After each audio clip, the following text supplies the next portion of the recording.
मेरा दादा किसान था, जमींदार के बालक है, इसमें क्या फ़र्क पड़ता है। और वैसे भी पता होना चाहिए, जब देश आज़ाद हुआ था ना, तो जो बंटवारा हुआ था, कैटल एज ए वेल्थ बटा था। और आज भी आप देख सकते हो करोड़ों रुपए के जोटे हैं, 20-20, 30-30 करोड़ के भी जोटे हैं जो बिकने लग रहे हैं।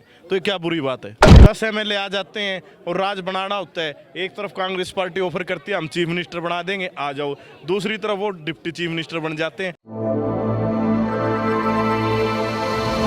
हम 2024 की लोकसभा यात्रा पे निकले हुए हैं और हरियाणा की सबसे hot seat Hisar Lok Sabha seat पे हम मौजूद हैं और हमारे साथ जयप्रकाश के सपुत्र विकास जी हमारे साथ हैं, जिनसे बातचीत करेंगे, समझने का प्रयास करें कि हिसार में कैसा माहौल है। सर, कैसा माहौल आपने वो देखने मिला? जी, सबसे पहले आपके सभी दर्शकों को राम राम। हिसार में आप माहौल देख सकते हैं। हिसार की जनता ने इस बार मन बना लिया है कि इस बार हिसार में क्या हूँ, पूरे हिंदुस्तान की जनता ने मन बना लिया है कि इस बार इंडिया गठबंधन के प्रत्याशी को जिताएंगे और भारतीय जनता पार्टी का सुपड़ा साफ होगा। आपके खिलाफ जो 3 कैंडिडेट हैं, एक परिवार से आते हैं और ताऊ देवीलाल का नाम लेकर वोट मांग रहे हैं। क्या ताऊ देवीलाल के नाम पे वोट मांगे या काम के नाम पे वोट मांगना चाहिए उनको? बिल्कुल जी, हमेशा ही प्रजातंत्र में काम के नाम पे वोट मांगे जाते हैं। ये बताना पड़ता है पिछले 5 सालों में हमने क्या किया। और वो कहते हैं ना, फसल बबूल की बोए तो कांटे ही होंगे, वही वाली बात है। अब लोग, इन्होंने काम नहीं किया तो लोग अब इनको नकार रहे हैं और जेपी साहब को जिता रहे हैं। एक आरोप लगाते हैं कि जयप्रकाश ना इनेलो से दगाबाजी कर और कांग्रेस चले गए, आज हमारे सामने इलेक्शन लड़ रहे हैं। तो आपको क्या लगता है कि उस इलेक्शन का क्या प्रभाव और क्या नतीजे रहेंगे? ऐसा है जी, कहीं ना कहीं से कोई शुरुआत करता है और जेपी साहब ने अपनी शुरुआत स्टूडेंट पॉलिटिक्स से की थी। और जब भी उन्होंने लोगों की लड़ाई लड़ी, संविधान की लड़ाई लड़ी, जहां उनके संविधान और उनके साथियों के संविधान के साथ किसी ने गलत करने की कोशिश करी, जेपी साहब ने आवाज़ उठाई और चाहे किसी पार्टी हो, किसी से टकराना हो, हमेशा टकराए। आप जयप्रकाश के पुत्रों में आपसे पूछना चाहूँ, क्या जितने बाद आपके कौन से मेन मुद्दे हैं, क्या विजन होगा कि जनता के लिए हम ये काम सबसे पहले करेंगे? हमारा देखो विज़न सबसे पहले यही रहेगा, लोगों की मूलभूत जो सब आवश्यकता है उनको पूरा करें। और कांग्रेस पार्टी का मैनिफेस्टो आप देख सकते हो, 300 यूनिट बिजली फ्री और अपना 6,000 रुपये बुढ़ापा पेंशन, 100 गज के प्लॉट 3.5 लाख की लागत से हम मकान बना करके देंगे, 8,500 रुपये हर महिला को देंगे। ऐसे ही कांग्रेस पार्टी ने बहुत बड़ा फैसला लिया है कि भाई हम हर वर्ग के लिए जो भी जनहितैषी ज़रूरतें हैं वो पूरी करेंगे। जैसे अब भारतीय जनता पार्टी की सरकार आई और बेरोजगारी में आज हरियाणा नंबर 1 है, 2 लाख पद खाली पड़े हैं। हम पक्की भर्तियां करेंगे, हम जैसे कौशल रोजगार इसको ख़त्म करेंगे और ये दुनिया भर के पोर्टल बना दिए उनको ख़त्म करेंगे, फैमिली आईडी को ख़त्म करेंगे। जो सही तरीका है काम करने का वैसे काम होगा। सर, एक इन जनता का सवाल है, जनता का एक मुद्दा है कि आप जीतने बाद मैं ये आपसे रिक्वेस्ट करता हूँ करने, एक तो आपको सड़कें बनवानी पड़ेगी। सड़कें आपने देखी हो किस तरह की सड़कें हैं, एक जनता को पानी नहीं पीने वाला पहुँच रहा, तो आप बनने के बाद ये काम जरूर करना जनता के लिए। बिल्कुल करेंगे जी, आप लोगों से पूछ सकते हो जहाँ पे आप बैठे हो। यहाँ पे जब जेपी साहब MP थे और कांग्रेस का राज था, जब भी यहाँ पे काम हुआ था, उसके बाद से आज तक एक भी ईंट नहीं लगी। जब कांग्रेस पार्टी का राज आएगा फिर से हम दोबारा काम कराएंगे। एक जयप्रकाश बेबे सिंह कहते हैं कि ये तो काटने बेचने वाला है, क्योंकि जयप्रकाश ने कहा कि मैंने कोठी ले ली आदमपुर में और मैं आदमपुर की जनता की सेवा करूँगा। तो कहते हैं कि ये काटने बेचने वाला था, इसने कोठी कहाँ से ले ली? तो क्या लगता है ये राजनीति में ऐसी भाषा का प्रयोग करना? देखो ऐसा है, काटड़े बेचना बुरी बात नहीं। मेरा दादा किसान था, जमींदार के बालक है, इसमें क्या फ़र्क पड़ता है। और वैसे भी पता होना चाहिए, जब देश आज़ाद हुआ था ना, तो जो बंटवारा हुआ था, कैटल एज ए वेल्थ बटा था। आप इंडियन इकोनॉमिक्स पढ़ो, cattle as a wealth count होती थी और जिसके पास जितने ज़्यादा कैटल्स थे उस समय, तो उसकी उतनी ही ज़्यादा वैल्यू थी। और आज भी आप देख सकते हो करोड़ों रुपए के जोटे हैं, 20-20, 30-30 करोड़ के भी जोटे हैं जो बिकने लग रहे हैं। तो ये क्या बुरी बात है, बताओ। एक सबसे मेरा मेन मुद्दा होगा, हर जो विपक्षी पार्टियां हैं कांग्रेस के खिलाफ के, वो कहती हैं कि कांग्रेस में गुटबाजी बहुत है, सभी सोचते हैं, सभी उठते ये देखते हैं हम CM बन जाएं और एक मंच पे नहीं आ रहे, जैसे शैलजा हुए, हुड्डा हुए, ये एक मंच पे नहीं आ रहे। तो क्या लगता है सच में ये कांग्रेस के अंदर गुटबाजी है या नहीं? कांग्रेस में गुटबाजी नहीं है। आपको ये पूछना चाहिए, अभी जब नायब सैनी जी बने थे, इनका मंत्रिमंडल बनने में इतना रोड़ा क्यों हुआ? विज साहब नाराज क्यों हुए? विज साहब को ड्रॉप क्यों किया गया?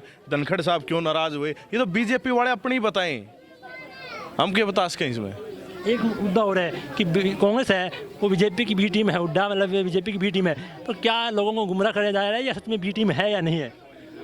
आज आप ये देखो, जब भी भारतीय जनता पार्टी को जरूरत पड़ती है वोट काटने के लिए, तो 2 पार्टी वो लॉन्च कर देती है। और जब उन्हें जरूरत होती है, चाहे राज्यसभा में वोट की जरूरत हो तो वो ये कह देते हैं हम कांग्रेस के खिलाफ हैं। जब 10 एमएलए आ जाते हैं और राज बनाना होता है, एक तरफ कांग्रेस पार्टी ऑफर करती है हम चीफ मिनिस्टर बना देंगे आ जाओ, दूसरी तरफ वो डिप्टी चीफ मिनिस्टर बन जाते हैं। और एक बात और सोचने की है, कभी भी कोई समझौता होता है इनका कोई कॉमन मिनिमम प्रोग्राम होता है कि भाई ये शर्तें हैं ये वो मानी जाएंगी। ये बिना शर्तों का समर्थन था जेजेपी और बीजेपी का। आज ये सिर्फ और सिर्फ लोगों को जो वोटों का दुर्विकरण है वो करना चाहते हैं, इसलिए इस चुनाव लड़ रहे हैं। इनका कोई औचित्य नहीं है, असलियत में ये सिर्फ और सिर्फ वोट कटवा लोग हैं।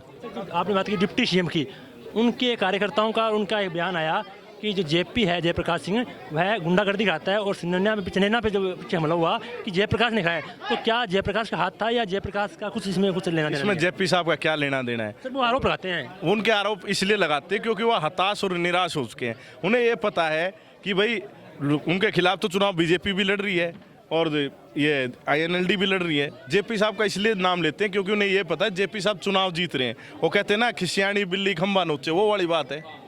एक मैं आपसे सवाल पूछना चाहूँगा, जैसे अभी मोदी जी ने शाहबाद में रैली की, उन्होंने कहा कि कांग्रेस ने लिखित में हमें दे कि सरकार में आएंगे सत्ता में आएंगे तो संविधान नहीं बदलेंगे।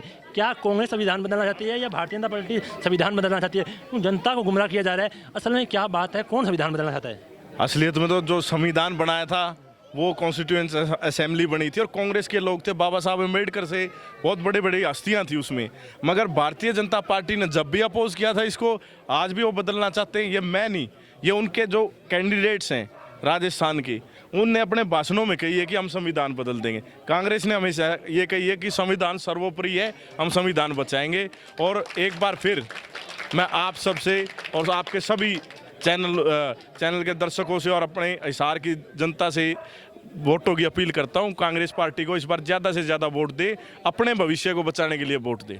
कितनी सीटें आपको लगती है हरियाणा में आ सकती है कांग्रेस को? हरियाणा में 10 की 10 सीट इंडिया गठबंधन की है। 10 की 10 सीट को इंडिया गठबंधन को। पूरे भारत में देखिए तो कितनी सीटें हैं इंडिया गठबंधन को आ रही है, कितनी बीजेपी, क्योंकि बीजेपी का नारा 400 पार का था, अभी तो 1 महीने से वो नारा बंद हो चुका है। क्या लगता है बीजेपी सत्ता में आ रही है या जा रही है? आप ये देख सकते हैं जो आजकल बयान भारतीय जनता पार्टी के लोगों के आ रहे हैं उससे उनकी निराशा झलकती है। और दूसरा, हरियाणा में भी 75 पार कही थी सीटें, तो कितनी आई और लोगों ने देखा ही। अब 400 पार कही हैं, 120 के आसपास आ जाएंगी, बस 120 के आसपास रह जाएंगे। सर एक अभी मैं आपको पूछना चाहूँगा कि मोदी जी ने कहा कि जो अपने महिला का हार होता है उसको सबसे पवित्र मानता है, कि कांग्रेस आएगी तो महिला का हार छीन लेगी। तो कांग्रेस ने 70 साल राज किया, जब तो नहीं छीना, अब ऐसी क्या मुसीबत आ गई कि कांग्रेस आएगी तो महिला के हार छीन लेगी? मैं तो यही कहूँगा, जिस ओहदे पर और जिस पद पे प्रधानमंत्री जी हैं, उस ओहदे और पद की गरिमा को देखते हुए उनको ये बयान देना ही नहीं चाहिए। उनके लिए तो हर वर्ग एक है और ऐसा बयान एक प्रधानमंत्री को शोभन देता।